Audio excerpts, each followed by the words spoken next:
You're listening to an Airwave Media Podcast. Welcome to the Useless Information Podcast. I am Steve Silverman. When Harold Jesse Burney walked out of a Florida state prison on December 15th of 1945, he had already amassed a rap sheet seemingly a mile long dating back to 1917. With convictions for grand larceny, embezzlement, stock fraud, and violation of federal postal regulations, Burney was the classic career criminal. He probably didn't know it at the time of his release, but he was about to embark upon what would not only prove to be his most lucrative scheme ever, but also one that would turn out to be among the most bizarre cons pulled by anyone ever, and I mean ever. What's probably most amazing when you hear the details of this story is just how anyone could have fallen for his scheme. It was that incredibly ludicrous. The year was 1952. The development of television had been placed on hold during World War II, and in this post-war environment, TV was the hot new technology. Potentially, there was a lot of money to be earned, and everyone wanted in on the action. And Burney was no exception.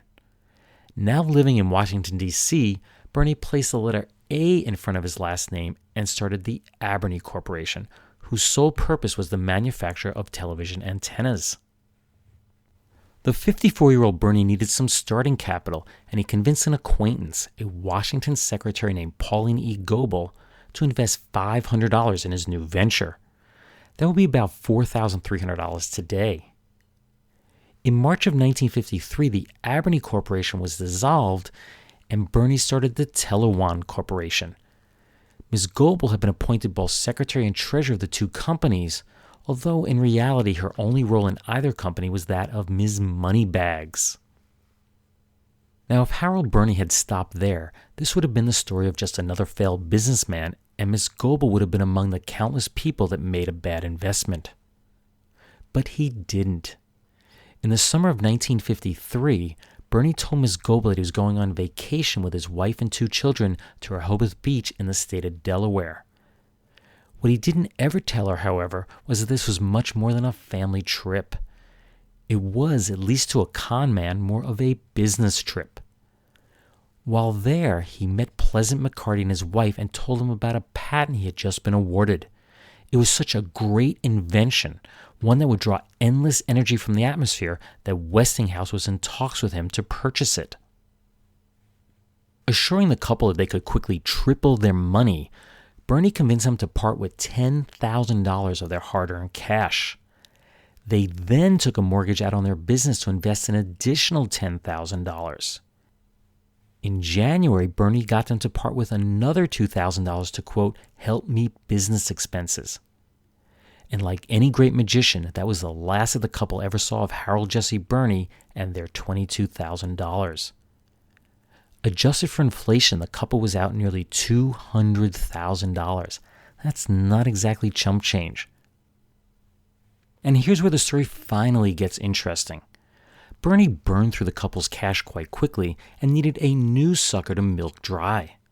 Said he set his sights on someone that he knew well. That was Pauline Goebel. He wove a fanciful tale that took advantage of the fact that mankind was still earthbound. Having never placed a man in space and with little known about other planets, incredible stories about UFOs, Martians, and other aliens filled the public's imagination.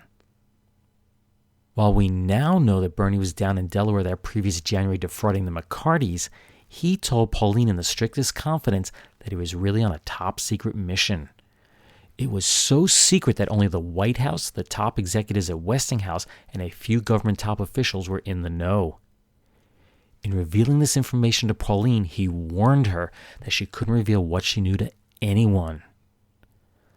You see, instead of going to Delaware, the government had flown Burney and the Westinghouse officials to a military base in Houston, Texas. The group first walked through a series of buildings before emerging out onto an airstrip. And what they saw was beyond belief. It was a humongous bell-shaped flying saucer that Burney estimated was about 100 feet or 30 meters in diameter and 30 to 40 or 9 to 12 meters tall. Burney told Pauline that, quote, because of the high regard which officials of the federal government have for me, I was asked to enter first. He added, quote, "Inside the saucer I heard a voice. The voice said I had been chosen as the representative of Earth for the planet Venus. After a brief conversation, the voice became a visible blue glow, and the blue glow suddenly changed into the form of a human being." This interplanetary traveler introduced himself as Prince Euseles and told Bernie that his planet wished to establish a relationship with the United States and share their technological advances with us. Their only requirement was that it all be kept a secret. Bernie, along with the head honchos at Westinghouse, then flew back to Pittsburgh, and Bernie checked himself into a hotel. That evening, Prince Euseles, who claimed to be 600 years old, once again magically appeared and told him of a machine that his people had invented, a modulator, and it extracted energy from the atmosphere back on Venus. Sound familiar? But now that fantastical machine could do so much more than when he ripped off that Delaware couple. Now it could, quote, softly lift and lower millions of tons in a fraction of a second. It can propel planes and spaceships at the speed of light or hold them motionless in the sky. It produces a power potential far greater than anything your atomic energy can contrive. Pauline, of course, was sold on the idea and invested more of her money. For every $100 she invested, Miss Goebel received a stock certificate that represented one share in the Telewan Corporation. Bernie then, of course, left on another one of his so-called business trips. On April 5th of 1955, Miss Goebel answered the phone in her Washington, D.C. residence. The call was from a stranger in Texas claiming that he was Prince Euseles himself. He told Pauline that Harold Bernie was seriously ill. Now, this was followed by a second call the following day telling her that Bernie had died on Venus. Now, one has to question why an alien capable of transforming himself into blue light and then teleporting just about anywhere would use the lowly telephone, but not Miss Goebel. She bought the story hook, line, and sinker, and she quickly swept into action. Recalling that only a very few had knowledge of the U.S. government's contact with Venus, she urgently tried to contact President Eisenhower to let him know. I'm sure you're not surprised, but she was unable to get in touch with him. About a week later, Pauline discovered a handwritten letter on her desk from Euseles that said that Bernie was in need of money. Quote, "I will be able to give him $500, which will tide his small bills, but he will need about $3,000 for the others." Now, why a dead man on Venus would need all that money is just beyond me. Anyway, 5 months later, a second letter magically appeared. More money was needed, and Miss Goebel sent $4,500 to the Texas address that was indicated. On October 4th, she received a third letter in the mail telling her that Bernie had, quote, passed through a complete process of regeneration and was now on his way back to Texas from Venus. Yes, Harold J. Bernie was alive and well when he returned to Washington that fall. And boy, did he have one incredible story to tell. You see, on Venus, everything was so much bigger and better. He had returned to Earth via a 2-mile or 3.2-kilometer long spaceship that had made a brief stopover on the, get this, the moon. Technology was way advanced beyond ours, and the building soared taller than the Washington Monument. So plentiful was gold that it was used in the manufacture of ordinary bathroom fixtures. And crime was basically non-existent and punishable by extradition to another planet. It was time to let the world know about his Venusian experiences, so Bernie, with Miss Goebel's secretarial assistance, began to pen a manuscript titled 2 Weeks on Venus. The book was never completed, although I would be interested in reading it. During the summer of 1956, Bernie was once again called away to Pittsburgh on business. Upon his return, he reported that technical problems with the modulator had been solved, but apparently that was not fast enough for Bernie. Although he lacked the capital to do so, he promised 10 Westinghouse executives a bonus of $1,000 each if they could get it done by an agreed-upon deadline. Where could he come up with that kind of cash quickly? Any ideas? Bernie returned to Pittsburgh and Pauline sent him a check for $10,000. He returned to Washington one more time, but that would be the last time that Miss Goebel would have any business dealings with him. His wife, referred to only as Mrs. Bernie in the press, received a package with a November 13, 1956 postmark from Eagle Pass, Texas.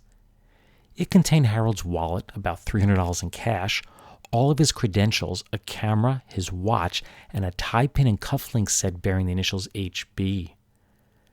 More significantly, there was a note hand-scribed on parchment paper telling Mrs. Bernie that her husband had died and was lying in state on Venus. It was signed by the one and only Euselis. But unlike Pauline Goebel, Mrs. Bernie didn't believe any of it. She was convinced that her husband had simply deserted her and, of course, their children. It's unclear who contacted the authorities, but by February of 1957, the FBI was involved in the case. There had been no modulator, no dealings with Westinghouse, no trips to Venus, no Prince Euselis. In fact, there was no Harold J. Bernie to be found anywhere. The one lead that the FBI did have going for them was that Bernie was really a sign painter by trade. They determined that he had purchased $600 worth of sign painting supplies after checking out of the Pittsburgh hotel he had been staying in. And since Bernie was known to head south to warmer climate each winter, the FBI focused their attention on southern states. On March 21st, an agent in Mobile, Alabama learned that a 1955 Oldsmobile had been registered in the name of one Hal Bernie. Very original. Agents drove over to Bernie's home on Northcraft Highway in nearby Pritchard, and guess what? There was a newly established sign painting company located there. Now, no one was there at the time, but a neighbor identified Bernie as the home's occupant. He suggested that the still married Bernie may be over at his fiancée's house, and they headed on over. Along the way, they spotted a man fitting Bernie's description at the wheel of an Oldsmobile and signaled for him to pull over. Bernie was arrested but denied the charges. He was quoted as saying, "Trip to Venus? Why, that's ridiculous." Ridiculous maybe, but the evidence against him was overwhelming. He pled guilty to the charges, and in December of 1957, a sentence of between 20 months to 5 years was handed down. According to the Social Security Death Index, Harold Jesse Bernie died in 1967 at the age of 69. Pauline E. Goebel was 94 when she passed away in 1997. When everything was totaled up, Bernie had defrauded Pauline Goebel out of an estimated $40,000 and the Delaware couple of an additional $22,000. Adjusted for inflation, his Cosmicon raked in about $525,000. Not bad for 2 weeks on Venus. Useless, useful, I'll leave that for you to decide.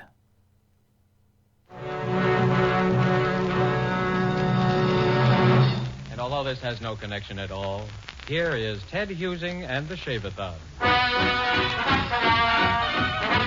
Good evening, ladies and gentlemen. Again tonight we bring you the most famous ever sharp Schick Shave-a-thon, the most daring demonstration ever conducted by any razor. Right before this microphone, in full view of our studio audience, we will now conduct another actual shaving contest, which proves week after week that Eversharp Schick Injector Razor gives the world's quickest, easiest, cleanest shave.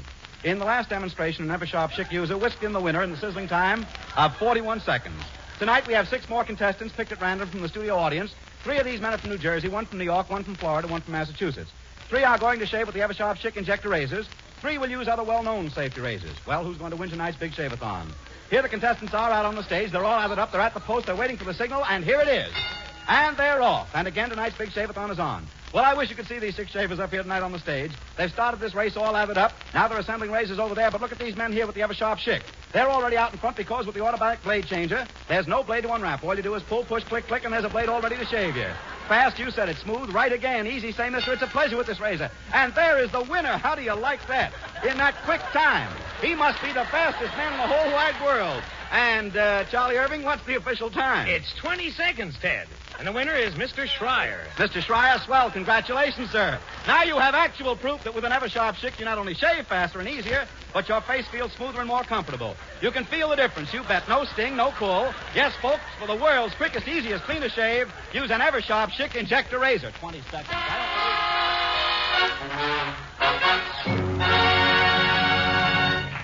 Well, that's what they get if they're going to put an 8-year-old boy in the contest.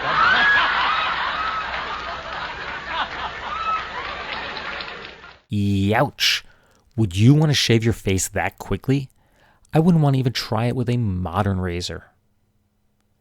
That commercial for the Eversharp Schick Injector Razor is from the January 29th, 1947 episode of The Henry Morgan Show. Morgan was well known for making fun of his sponsors, whether it be Adler Elevator Shoes, Lifesavers, or the Eversharp Razor. Needless to say, Schick got fed up with his antics and eventually pulled their sponsorship of the show.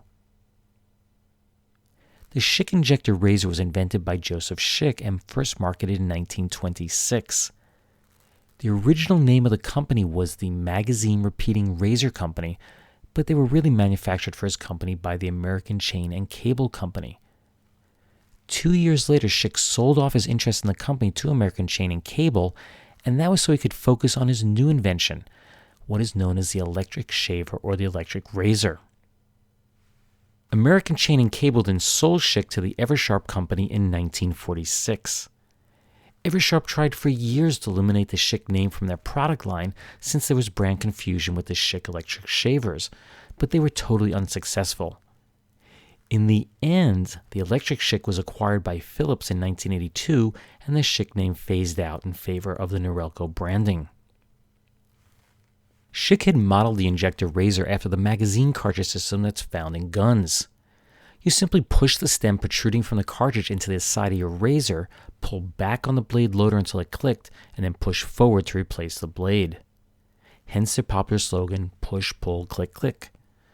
They did fail to mention that the old blade came flying out the other side of the razor, but it was still a big improvement over having to replace double-edged blades. Although hard to find, modern Schick injector cartridges will still work in any injector razors going back to 1935. Today, disposables and modern cartridge blades like the Gillette Fusion, Mach 3, and Schick Hydro dominate the market. Personally, I got tired of paying about $3 per blade and switched to an old-fashioned double-edged safety razor. Did that for a couple of years, but since I can't see very well while I'm shaving anymore, I gave myself one too many bad nicks. Actually, it's more like gushers, and decided over Thanksgiving to switch back to a modern razor. I was just telling a friend yesterday that I was about to sign up for the Dollar Shave Club that's so heavily advertised online, but I did a little research and found out that their razors are made by a Korean company named Dorco. And to my surprise, they were sold online through DorcoUSA.com. If you want to check it out, it's DorcoUSA.com. I have to admit, it's a really awful name, but I'm having great success with their blades. If you do decide to get them, don't ever pay full price. They always have discount codes available. Now, since today's feature story is about fraud, I thought it'd be nice to hear 3 additional stories on crime. Of course, as you'd expect from me, none of these are your typical crimes. Take, for instance, the story that appeared in the February 19th, 1902 edition of the New York Times. It was reported that 18-year-old Alfred DeCicco walked into the Bedford Avenue police station in New York City, claiming that 18-year-old Salvatore Caricato had shot him 3 times. Now, the two had been rivals in love, so Caricato snuck up behind DeCicco as he was escorting 2 women and opened fire. He had shot 3 .32 caliber bullets into DeCicco's back, and then he ran away. As DeCicco entered the police station, there was no overtly apparent evidence of the shooting. No blood could be seen, and he was absolutely in no pain at all. Just how could that be? As DeCicco unbuttoned his coat and vest, 3 flattened bullets fell to the floor. It turns out that all the bullets had hit the right buckle of his suspenders and saved his life. Caricato was arrested and admitted in court to the crime. For our second story, there's that old saying that a sucker is born every minute. Take the story dated March 26 of 1952 from Wetumpka, Oklahoma as an example. It seems that back in 1950, a man named F. Bam Morrison announced that the circus was on its way to Wetumpka. The kind people of the city donated money to help feed the elephants and the rest of the animals. A local merchant paid Morrison to obtain the rights to run the hot dog concession. Everything was all set for the big day, but the circus never arrived. Instead, F. Bam Morrison skipped town with their money. Maybe he went to Venus with it. Then, a year later, on March 15th, the townspeople lined the streets to welcome the well-known Kilties Drum and Bugle Corps. But once again, the show never arrived. So the mayor checked the letter that he received from the Oklahoma City Chamber of Commerce. It turns out that they were scheduled to arrive on April 15th, not March 15th. Oops. Anyway, the city council responded with a chuckle and decided to designate August 30th of each year as Sucker Day. They still do celebrate it annually, although it's now held on the last Saturday of September. The next Sucker Day festival is scheduled for September 26th of 2015, so be sure to mark it on your calendar. And our last tidbit for today took place in New York City on January 22nd of 1958. It seems the thieves stole a tractor trailer that was loaded with $22,000 worth of green coffee. Now that would be about $175,000 in value today. They drove the truck to another garage at 564 Carroll Street and unloaded the coffee. But what they didn't anticipate was that in removing all of that weight, the truck's body would rise higher than the garage door through which it had entered. When the driver tried to drive the truck out of the garage, he tore sections of the front wall right off of the building. Residents heard a thunderous crash and called the police. They arrived to find the thieves long gone, but 325 bags of coffee had been neatly stacked inside the garage, and the truck was covered in debris with a high beam resting against one of its sides. The tires of the truck had been deflated, suggesting to the police that the thieves had made one last attempt to get the vehicle out of its conspicuous location. The truck was reloaded with the coffee and easily drove back out through the garage door.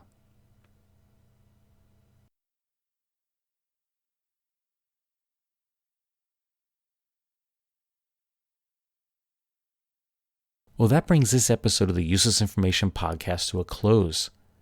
You can find additional true stories just like the one that you just heard on my website, which is uselessinformation.org, and in the two books written by me, Steve Silverman. They are Einstein's Refrigerator and Lindbergh's Artificial Heart. Be sure to subscribe to the podcast so you can receive automatic updates when a new episode is released. You can do it for free through iTunes or just about any other podcast indexing service. Like the show on Facebook by doing a quick search for the Useless Information Podcast. Lastly, if you've never done so, please be sure to write some positive comments on the show page of iTunes, and that will help steer more listeners this way. As always, I thank you for taking the time to listen to this podcast, and I hope you'll tune in the next time. Bye.